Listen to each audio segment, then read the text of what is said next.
Welcome back. So let's rest easy on the hard issues now and talk about the soft issues. It's the soft issues that determine how we respond really to the hard issues. So it's time now for some honest discussions on love and compatibility. So joining us on this segment of the program is cleric, the pastor of Global Impact Church, Pastor Yemi Davids. Good morning, Pastor. Good morning. To the morning brief. Thanks for having me. Glad to be here and well done. Thank you so much, sir. We're glad to have you. Thank you. So, as Kade would say sometimes, it appears a chicken and an egg situation when it comes to love and compatibility. I wonder which comes first. Is it love and then compatibility, or is it compatibility that really is the most important issue on the ladder and then love grows? Let's start from there. I think it's a mix, right? When you talk about compatibility, it's about harmony, like a flow.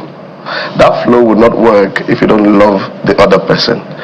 Unfortunately, our definition of love has been kind of skewed or not too robust enough. Love is not just the feelings and the emotions we have, like those who, before you got married, there is what we call the in-love experience. That mode where you cloud nine. Yeah, you don't see anything wrong with the person.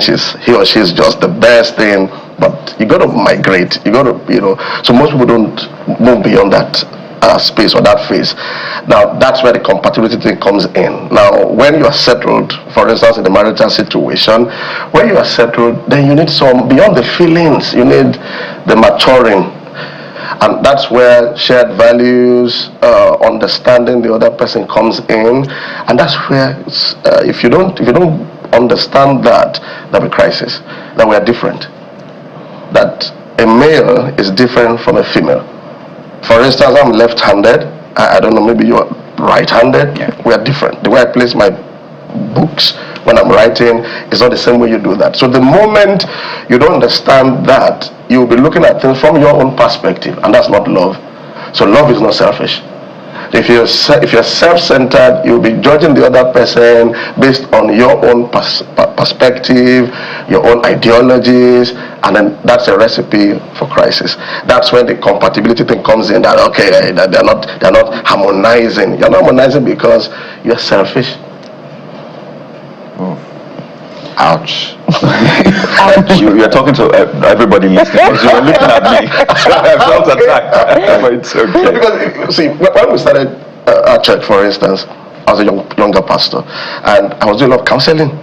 I was wondering, I'm still young and I'm counseling a lot of, young couples.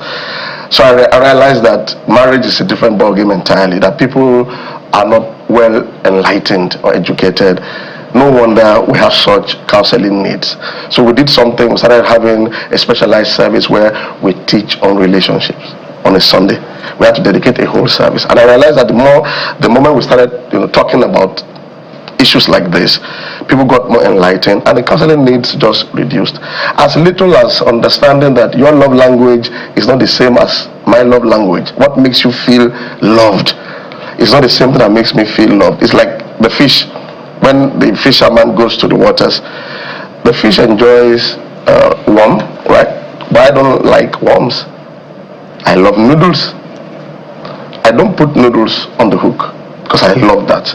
No, I put what the fish enjoys. That is the one, but I don't like it. But if I have to fellowship with the fish, I must put on the hook what the fish likes. So I put the worm, but I don't like it. I have a question. Yes. I shouldn't do that, but that interesting analogy, it just made me think, well, obviously the fisherman is trying to eat the fish. So of course he will do anything. He wants to fellowship with the fish. I like that. He wants to fellowship with the fish. If the fish must swim towards him at all, you have to do what the fish likes. And that's very important. Yeah. I know Valentine's just ended. Yeah. Okay, it's been a week now since Valentine's ended. It's a week. Yeah. I don't know of anyone who says, I don't want to be loved. Yeah. Everybody wants to be loved. Man or woman, right? Man or woman. Yeah. I don't know. I've never met anybody that says, I don't want to be loved. I want to be hated. But what you find is not everybody is loved, or not everybody feels that love.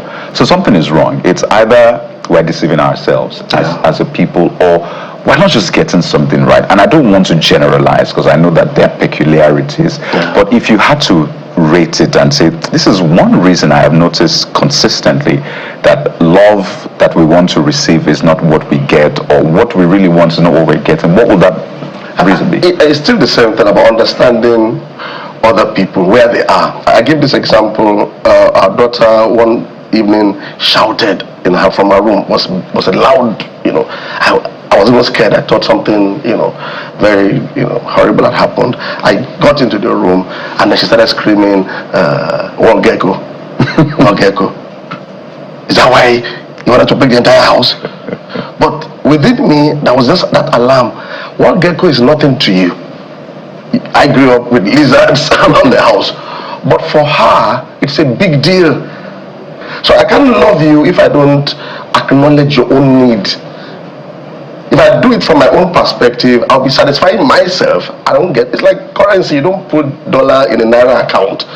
So we think a lot from our own. A man always tries to judge the woman from his own perspective, but the woman is not the man. Men, for instance, are logical. For a man, 1 + 1 equals to 2. Straight and forward. Yeah, that kind of thing for most men, I think. Yeah, 1 + 1 equals to 2. This happened. So what happened? But for a woman, she's emotional. She's more relational. So if you understand that, and you're having a conversation with a lady, you understand and empathize with her feelings. You have to let go of yourself. If we do that, we can love anyone. So let me ask, who should not marry? If you're not ready to be a blessing to somebody else, maybe you should let it go. If you're not ready, because I tell our guys in our church that when we're getting married, you see the father of the bride handing over the woman to you. Are you going to make that woman's life better after a year, after 5 years? Or when the man comes back, you say, you're doing a worse job, kind of. You've made her worse. The same thing for the woman. You're entering this man's life. What are you going to add to him? If you're not ready for that, then maybe you should let it go. Yeah, because it looks like, so I want you to speak to the issues around compromise, patience, and who needs what the most when it comes to man and woman. Being married, I also realize that one of the things I see people make as a mistake, which I learned, is sometimes it feels like people are not beyond compromise. People are not ready to say, I will live with this reality as long as it's not existential. I need you to speak to it. Well, it's a lot of part now, like patience. If I understand you, I would be patient with you. When we talk about temperaments, we have extroverts, introverts, we have the sanguines, for instance. Sanguines are a bit scattered. My wife is a bit like that, she can put some things around. I'm the, organized. Yeah. Now, when you understand somebody else's temperament, you anticipate mistakes. You anticipate patterns. When that is there, you be patient with that person. But when you don't have that, you spoil things. So who should be more patient, man or woman? It depends on what, with each other. Okay. There are some things, like, because I'm the choleric, we don't process things up easily. We want things done now. If she understands that, then she'll be patient when I'm in that space, when I'm behaving like that, because she understands that. The same way, I have to understand when I come home and I see some things scattered. She has come, instead of fighting her, I will help her to arrange it. So I think it goes either way. You have to be patient with me if you understand me. If you don't understand me, you will judge me. You will condemn me. You will use your own areas of strength to club me down, because most of the time opposites attract in marriage.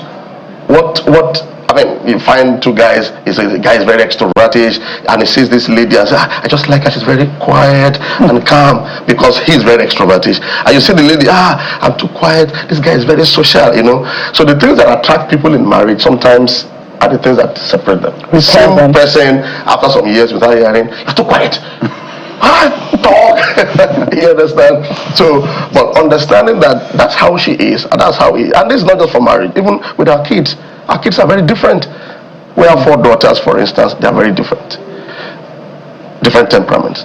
One of them, if you want to correct her, you have to sit her down and explain things. Because she's melancholy, for instance, and she'll get it. But the other one, another one, you got to talk loud enough before it simmers in. If you apply that to the other person, So now what? not even does not work, you'll be damaging the person. So the ideology of I treat my children the same way, it's ignorance. You know, I'm spoiled for choice because a lot of things are coming up from what you're saying. First, you talked about men being logical, women being emotional. You know, some would say that we all operate in our different zones. Sometimes men are operating in their, what do they call it now? In their masculinity, but there is also a feminine, a soft side to the man. For instance, it depends on how a man treats a woman, and then she operates in a masculine energy where she wants, where she wants to take control. She's, financially confident. She takes on her challenges. She solves her problems herself. And then there's this issue of, people are different. How long do you need to know an individual before you take on that decision? Some have attended workers in training and they're probably giving you words of knowledge, but when you get into that relationship, it's a different ball game. It's a different ball game. Sometimes they come up with knife at you during conflicts. How do you respond to these issues? I think it's the foundation, like courtship. We encourage people, don't rush into this, okay? You're never 100% persuaded, but at least give some time of persuasion. 6 months minimum, some do 2 years. Don't overstretch it too. Some people overstretch the courtship until they break everything. So I think that's where the challenge. I've seen people, I've had to deal with cases where somebody met someone and he's just excited. Calm down. Give some time. Get to know his parents. Let's know the siblings. No. I've decided, I've prayed, blah, blah, blah, blah. And they rushed into it. And another 2 years. Even those that had very robust courtship still had to work at their homes. So I think that's the thing, that process time. If you're in a hurry, you're going to have problems. Impatience is very deadly. If you don't, something opens up when you're patient. No matter how somebody tries to hide something, it opens up if you allow that process time. And when we score people in exams, you don't have to have 100%. You could be 70, you could be 65, and then you pass. So the same way, I don't have to know everything about you before I marry you, but at least I have some time to evaluate. I know your strength, your weaknesses. I can't really change you. But the question is this: with these weaknesses I'm saying, can I live with it? You have to tell yourself, okay, this is just like this, but I can live with this. But if you cannot live with it, let it go. But the thinking of, I will get married, he will change or she will change, is a problem.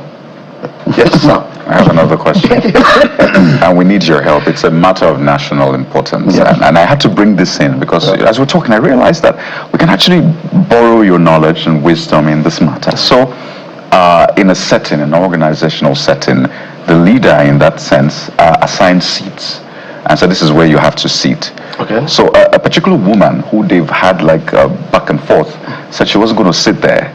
And it turned into a heated debate. And I'm talking about what happened in the Senate between the Senate President, Godswill Akpabio, and Senator Natasha Akpoti, where seats were assigned. And Senator Akpoti said, this has been, I've gone through a lot in this Senate. I have been showed shege in that sense, and I've been discriminated against. And a lot of people were saying they should go see a counselor. Both of them. Go see a counselor. Nigeria needs to see.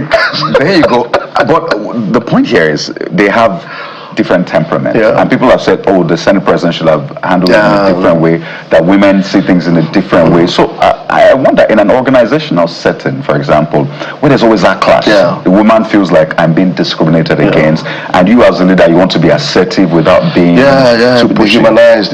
Should they see a counselor? How should they approach things? I think the challenge is that the relationship has gone bankrupt already. Because it looks like there's a deficit. What we call it love account. When you're in any setting, whether marriage or like a staff in a place, you have love accounts with each other. Every interaction, you make deposits or withdrawals. So what happened? You can tell that someone's account has been overdrawn. That's what happened. So it's bound to happen. You need an overdraft. So that's what it's. So when you talk to her in the office, you're either making deposits or making withdrawals in marriage setting. So we encourage people, make deposits as much as you can. So the day you do a withdrawal, it doesn't result in a crisis. So should they have like a sit down, go out, have dinner? I would think the leader should take that responsibility of making that deposit. I mean, the way she was talking, you could tell, withdrawals have been taken, the way they talk to me in the Senate, the way they do it, and I think it's unfair. I don't know what she had done, but whatever she would have done. So I think leadership should show some kind of responsibility and find a way of making some deposits.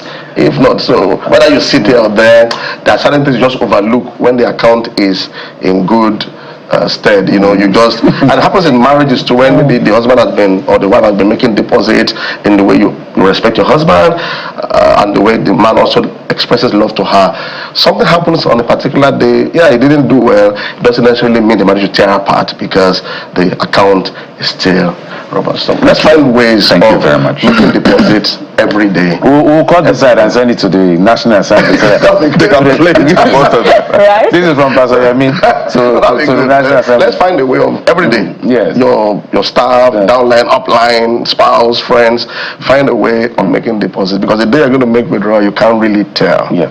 Pastor Yemi, we can't go without you talking to this generation. Yeah. This Gen Z.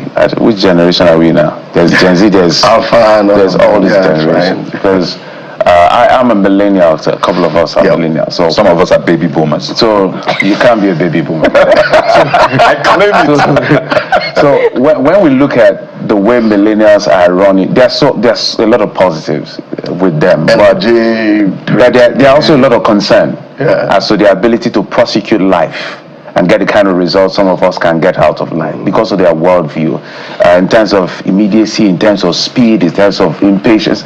So if you were to advise this generation, because it's important, 30, 40 years from now, they will be somewhere, and whatever they carry as their own reality is going to be the norm, and that could be dangerous.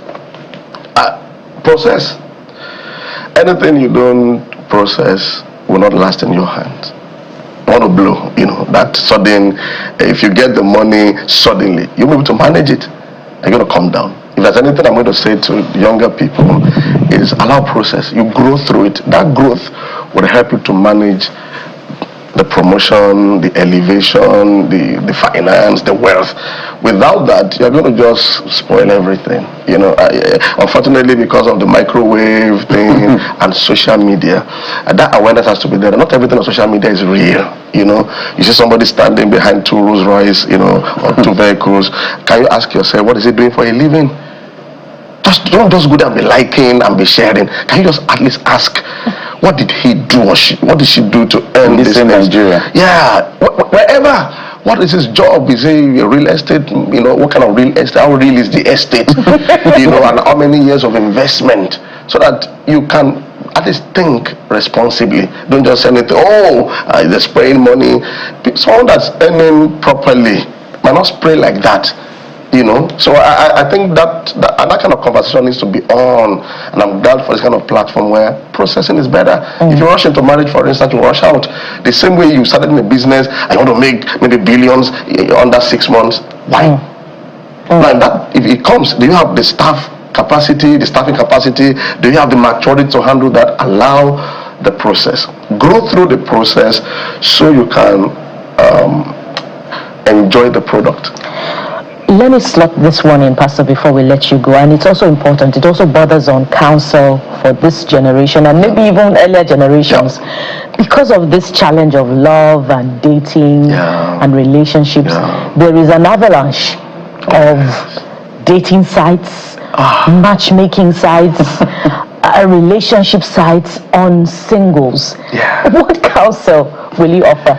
People should just show common sense. I mean, I agree that you can meet anyone anywhere, but doesn't mean you should marry the person the next day. Okay, I meet you on Facebook, fine. I want to meet. You can't go and meet someone in a house you've never been to.